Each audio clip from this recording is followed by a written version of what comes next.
Make sure my bra's not showing. Nice sweater, I like it. My plunging neckline. It's that sexy goddess. In this video, we're going to be talking about what makes a man really attractive and irresistible. Sounds like a yummy conversation. Yummy conversation. Welcome to Great Love and Sex through IFS. Internal Family Systems. Excellent. My name is Percy Ballard. I think Emily would rather me say Dr. Percy Ballard. Dr. Percy Ballard. Yeah, the Harvard-trained psychiatrist. So we have some deep perspectives on this. And I'm Emily Liu. Life coach extraordinaire. Yeah, and so we're both trained in internal family systems, which is such a powerful model and paradigm for living and resolving all conflicts and all struggles that we have in life, in relationships, in career, in health, and weight, everything. Yep, when you use it the right way. I am discussing what makes a man attractive and irresistible from a almost 56-year-old, I'm almost 56, so from my perspective of being a baby boomer, and Percy is 37. 37, So we have different generations, and I'm going to give my spin on what I find attractive in a man, and then you can put your 2 cents in. Lovely. Coming from because you are technically a millennial, right? I think technically I am. Okay, Yeah. all right, you're just at the That's cusp what of I've been millennial told, and, right? and Gen X. Yeah.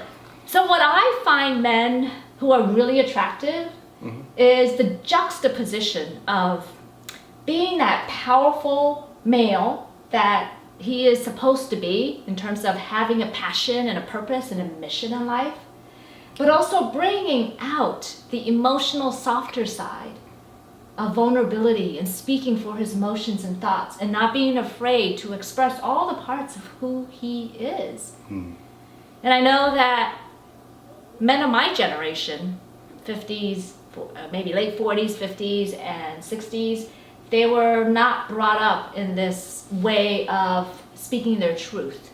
They were brought up, you go to work, you get a good education, go to work, make money to support the family, and come home and do your thing, and let the wife also do her thing, so what she's supposed to do with the kids and the housework. And so that emotional depth really isn't there in a lot of the midlife relationships. And that's why a lot of marriages break up, because especially the women are yearning for much more emotional intimacy. 2/3, so 70 to 80% of divorces are initiated by women. Did not know that. Yeah. 2/3 of divorces are initiated by women. 2/3 of divorces are initiated by women. But the thing is, the statistic is in second marriages, the divorce rates are even higher than the usual 50%. It's like 60 or 70%. And why? Why? Because if you do not work on yourself and understand, especially the child parts of you that get triggered in a relationship, and heal those wounded child parts that are in all of us, the same relationship patterns are going to get repeated over and over. Yeah. And so with men, it goes back to way Freud was talking about this in repetition compulsion. It's definitely a reality that's been known about or examined in psychotherapy for a long time, since psychotherapy first existed. Exactly. And even in talking to my midlife male friends, even with me, watching them be so vulnerable with me, because we're deep friends, and my friendships with men and women are very deep, because if they don't want to go deep, I'm just not interested, because it's boring surface level stuff. So even with the men, just like with Percy, we talk about love and sex. Each time we make a video, we're in 2 hours of conversation before we hit record to discuss all aspects of our lives and also what we're going to be talking about on video.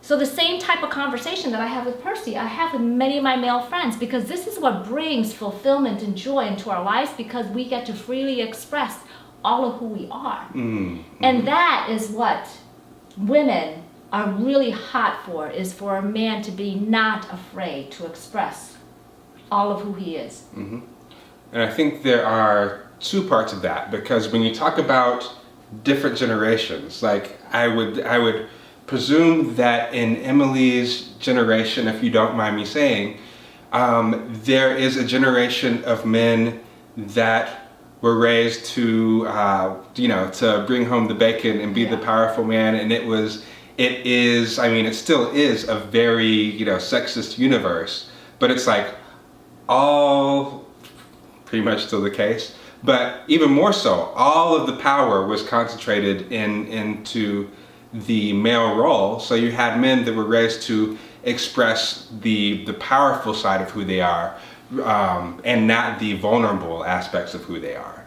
So in Emily's generation, we're going to tend to say, oh man, men really need to open up and be more vulnerable. We actually need both, because I think in the younger generation, there is an entire generation of men, or at least a subset of men, who are raised to be the really nice, vulnerable, the nice boy that women are not necessarily attracted to, but want to make into their best friend. So in the younger generation, it may be that, for the most part, men do need to be able to own their power as well as their vulnerable side. Yeah. It's the yin and the yang.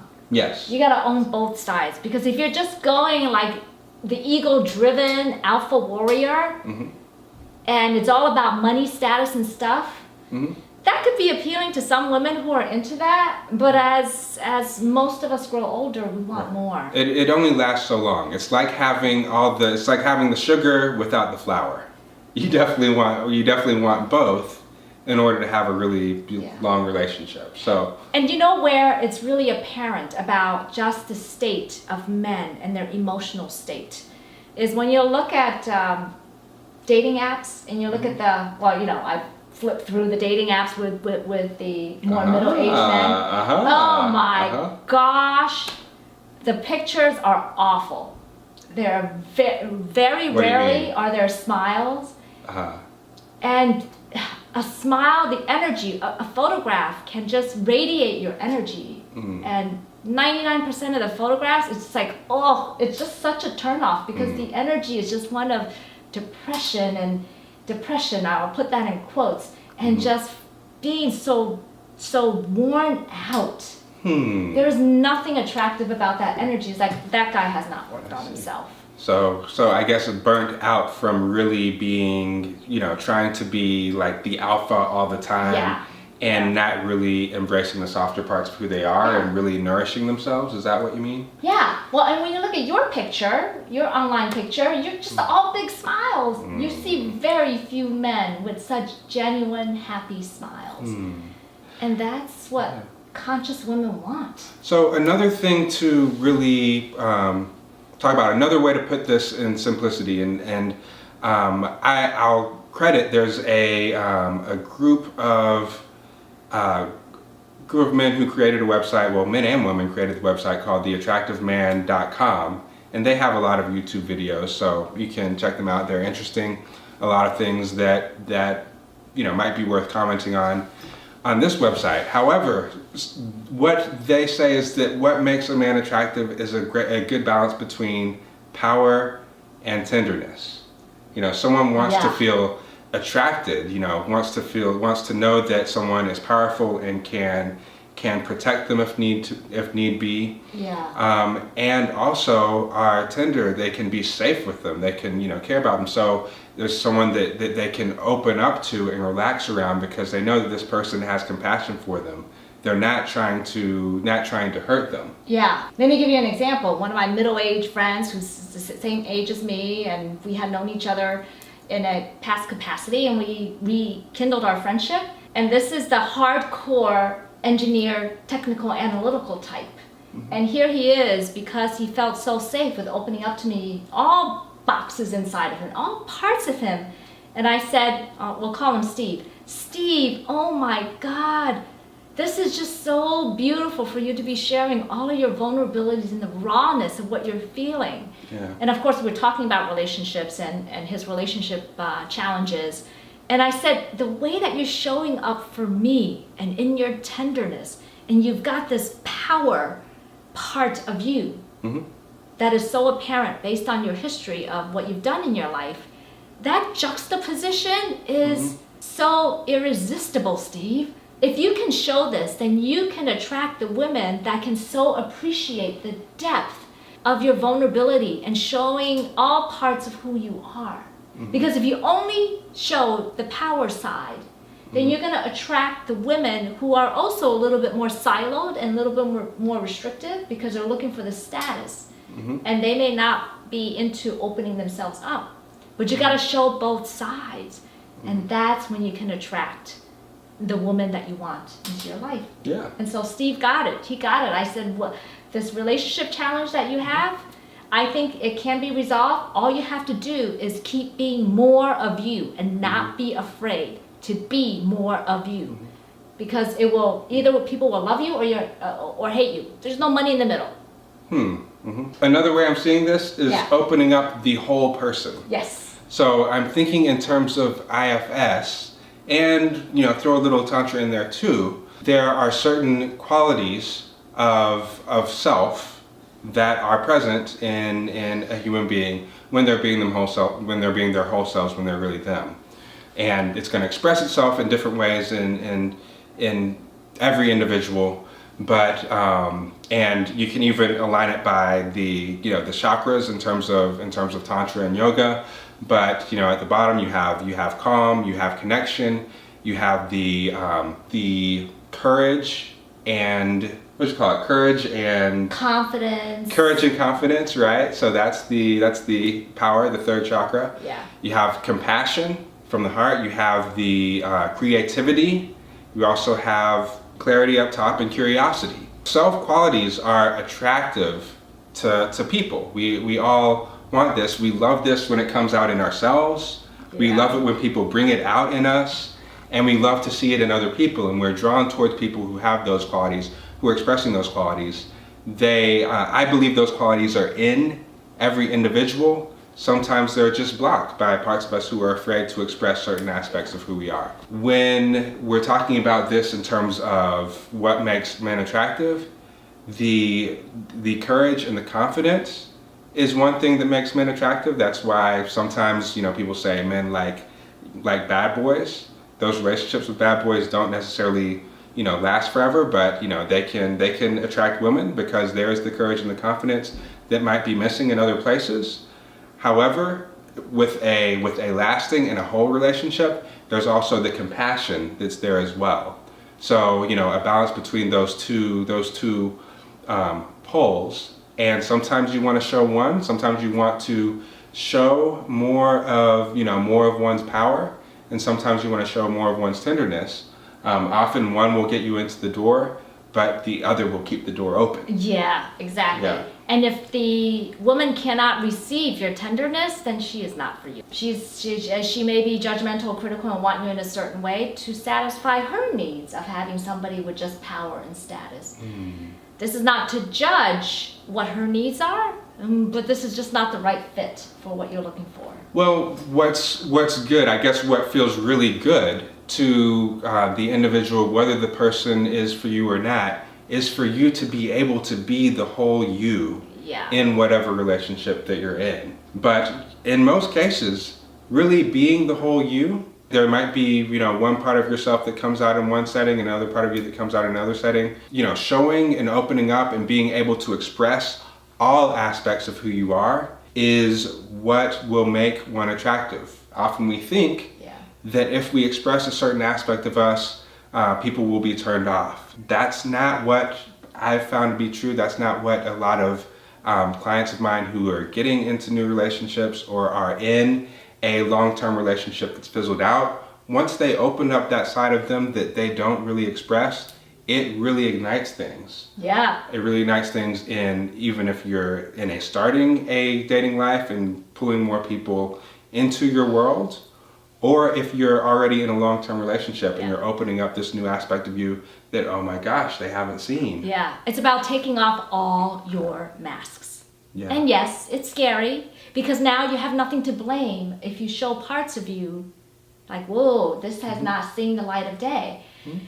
But that is where you build intimacy. That is where you build the attraction to the right person. And the right woman will find that extremely sexy and irresistible. Yeah, the multi-dimensionality, the unpredictability of things is pretty hot. Yeah. So you need that unpredictability, that uncertainty in order to create the tension and the attraction. And you need that deep confidence and comfort in who you are. as well, because that can be predictable. But what part of you, what you're going to present, what healthy aspects of you are you going to present on different days, that just depends on who you are and how you feel that day.